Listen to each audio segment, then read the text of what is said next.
Hi all. നിങ്ങളെല്ലാവരും ഓരോരോ പ്രശ്നങ്ങളിൽ കിടന്നുഴലുന്നവരല്ലേ? നിങ്ങൾ പ്രശ്നപരിഹാരത്തിനായി അമ്പലങ്ങളിൽ പോകുന്നവരുണ്ട്, മുസ്ലിം പള്ളികളിൽ പോകുന്നവരുണ്ട്, പള്ളികളിൽ കയറി ഇറങ്ങുന്നവരുണ്ട്. നിങ്ങളുടെ വീട്ടിൽ നിങ്ങളുടെ വൃദ്ധരായ മാതാപിതാക്കളുണ്ടോ? ഉണ്ടെങ്കിൽ നിങ്ങളൊന്ന് പരിചരിച്ച് നോക്ക്. അവരുടെ ഏതെങ്കിലുമൊക്കെ ആഗ്രഹങ്ങൾ സഫലീകരിച്ച് നോക്ക്. അവർക്ക് വേണ്ട ശുശ്രൂഷകൾ രോഗികളാണെങ്കിൽ വേണ്ട ശുശ്രൂഷകൾ ചെയ്തു നോക്ക്. നിങ്ങളുടെ എല്ലാ ആഗ്രഹങ്ങളും നിങ്ങളുടെ എല്ലാ തടസ്സങ്ങളും മാറിക്കിട്ടും.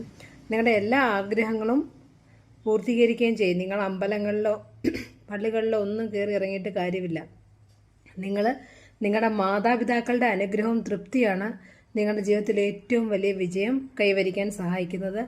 അവരുടെ പ്രാർത്ഥനയാണ് നിങ്ങളുടെ ജീവിതത്തിലുള്ള എല്ലാ തടസ്സങ്ങളെയും മാറ്റാൻ സഹായിക്കുന്നത്. അതുകൊണ്ട് ഞാൻ പറയുന്നൊന്ന് പരീക്ഷിച്ച് നോക്ക്. നിങ്ങളുടെ വീട്ടിലുള്ള മാതാപിതാക്കളെ നിങ്ങൾ തൃപ്തിപ്പെടുത്തുകയും ശുശ്രൂഷ ചെയ്യുകയും ചെയ്ത് നോക്ക്. നിങ്ങളുടെ ജീവിതത്തിലുള്ള എല്ലാ ബുദ്ധിമുട്ടുകളും മാറിക്കിട്ടും. Okay, by.